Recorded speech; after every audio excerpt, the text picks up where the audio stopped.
안녕하세요. 북신의 서재입니다. 2020년 미국에서 간행된 이후 전 세계를 강타하고 있는 룰루밀러의 물고기는 존재하지 않는다는 경이로운 책입니다. 피버디상을 수상한 과학 저널 기자가 쓴 이 책은 전기와 에세이, 과학과 철학, 나아가 자기 개발서를 넘나드는 작품이고, 이러한 형식적 시도는 작품이 겨누고 있는 주제와 긴밀하게 조응합니다. 생의 무의미를 넘어 인생이 파탄났다고 느낀 시점에서 저자는 자신과 대척점에 서 있는 네빌 스타 조던의 삶을 추적하기로 마음먹습니다.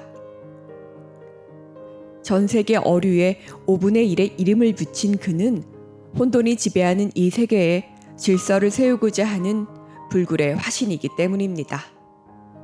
데이비드에 대한 탐구는 아버지 극복하기의 과정이자 성 정체성의 혼돈을 느낀 자신을 넘어서는 과정이기도 했습니다. 어린 시절 룰루밀러는 과학자인 아버지에게 인생의 의미를 묻지만 이 모든 것에는 의미가 없다는 충격적인 대답을 듣습니다. 개미 한 마리와 너는 다를 바 없고 혼돈만이 유일한 지배자라는 아버지의 단언 앞에 어린 룰루밀러는 충격을 받습니다. 이후 스스로 인생을 난파시킬 만큼 망가진 후 일어서려 할 때 세상의 질서에 대해 한치의 의심도 품지 않고 완벽한 자기 확신과 신념으로 무장한 데이비드 조던의 인생이 궁금해집니다. 그러면 어쩌면 혼돈으로 가득 찬 자신의 삶을 구원해줄 안내자가 되어줄지 모른다는 생각에서입니다.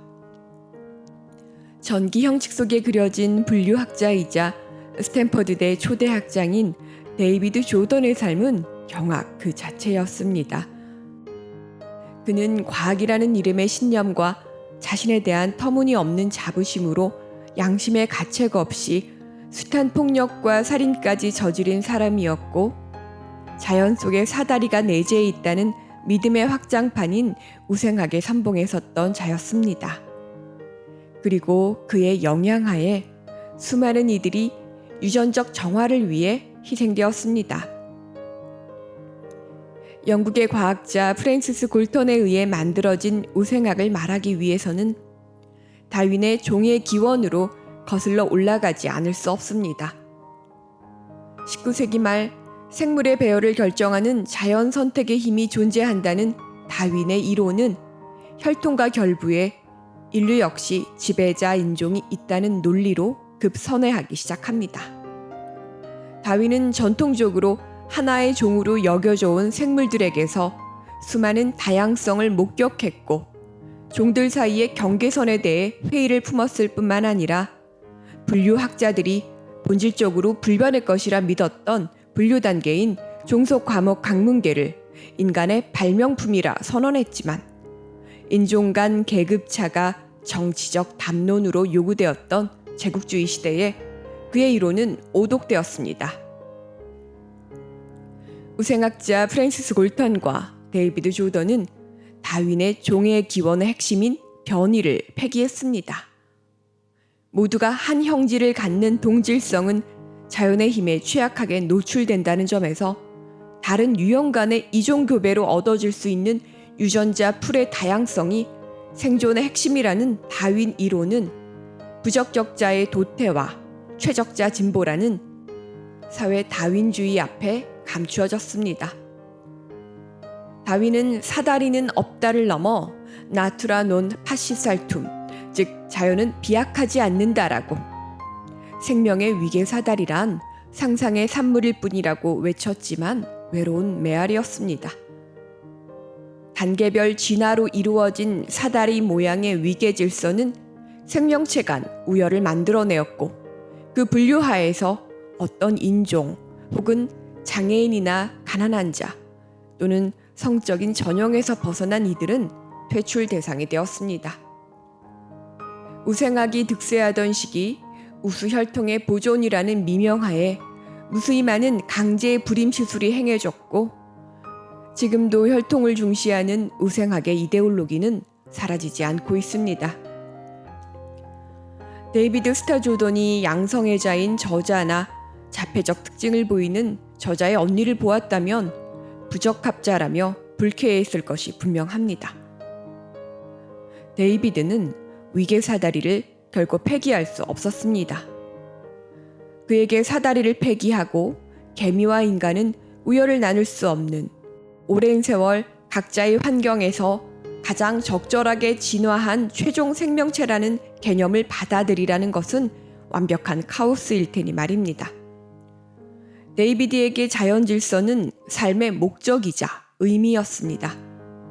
그것에 대한 폐기는 창백한 푸른 점 위에 점과 같은 곳에서 개미와 마찬가지의 생명체로 아무런 목적도 의미도 없이 살아가라는 말과 동의어이기 때문입니다.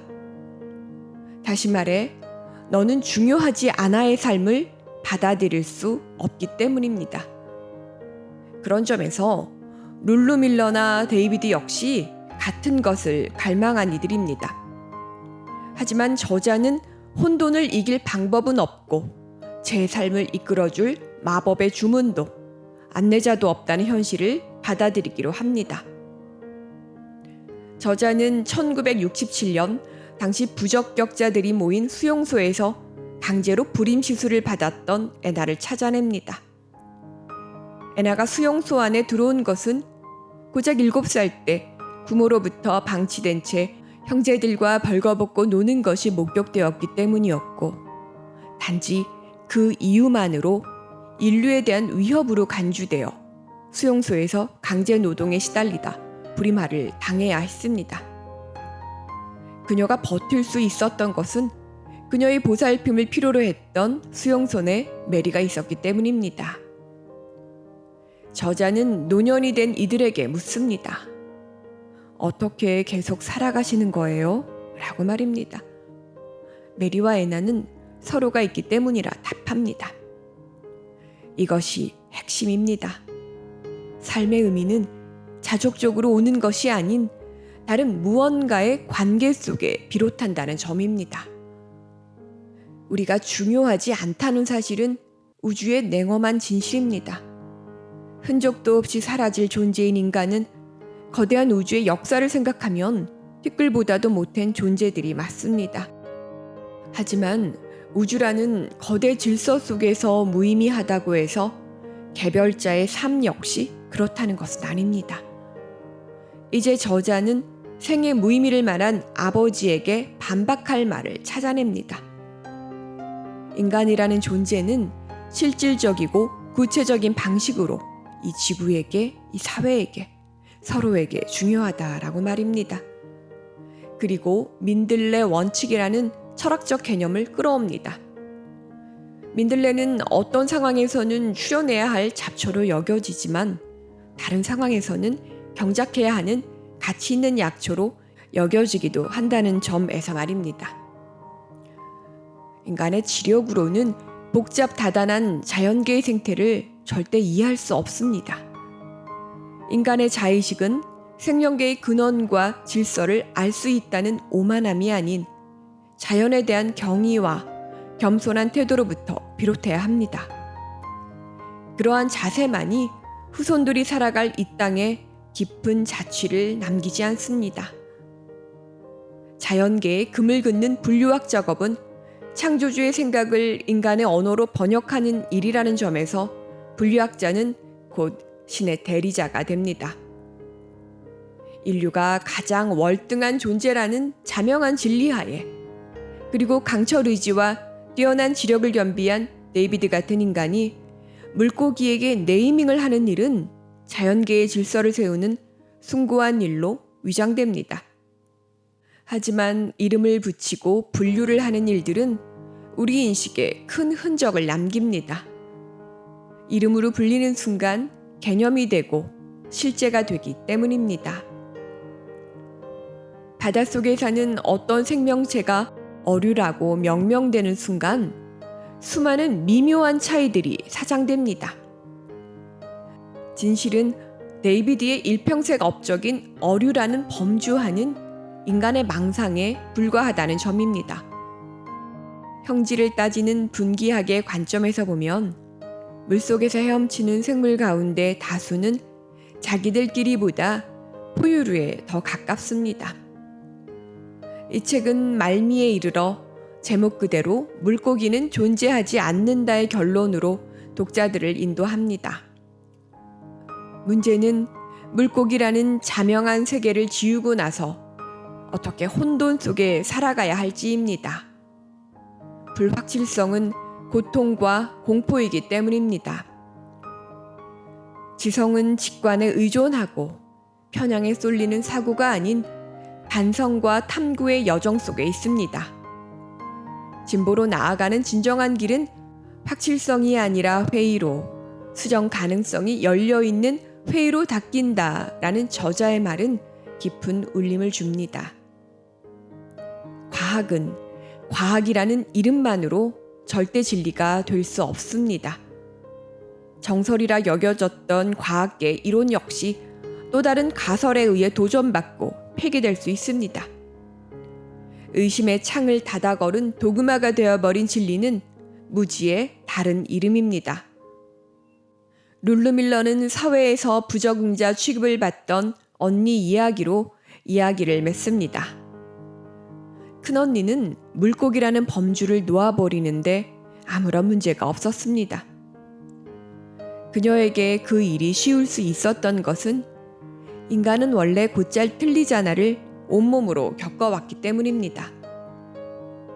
남과 다르다는 이유로 언니는 평생 오해와 편견 속에 살아야 했기 때문입니다. 언니가 건넨 성장한다는 건 자신에 대한 다른 사람들의 말을 더 이상 믿지 않는 법을 배우는 거야 라는 말은 우리를 편안하게 해줍니다. 흥미로운 지점은 범주를 부수는 작업의 최대 수혜자는 저자 자신으로 귀결된다는 점입니다. 물고기 버리기 작업은 성적 정체성을 나누는 일의 무용함으로 이어지기 때문입니다. 범주 해체의 어려움은 범주 밖 사람들이 아닌 카테고리 수혜자들에게 하나입니다. 중요한 것은 우리는 우주의 질서를 절대 알 수 없고 그 어떤 곳에도 도덕적 확신을 가질 수 없다는 점입니다. 질문하고 의심하고 방황하는 태도는 성숙한 인간으로 향하는 가장 기본적인 자세일 것입니다. 감사합니다.